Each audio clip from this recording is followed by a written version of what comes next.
sa ating bayan.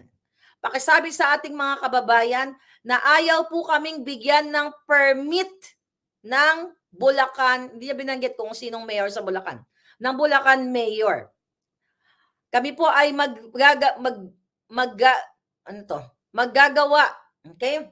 magagawa o kilos ng malaking rally. At pag hindi po kami pinayagan ng bigyan ng permit, ay dadali namin ito sa Human Rights Commission. At para makita din ito ng United Nations dahil binubusalan po kami ng administrasyong ito. Kami po ay malalaking grupo na mga dating Marcos loyalist. Ipaglaban po namin ang freedom of speech, freedom of expression, and our rights to assembly. Kaya sabi niya, paki-expose po ito sa inyong blog.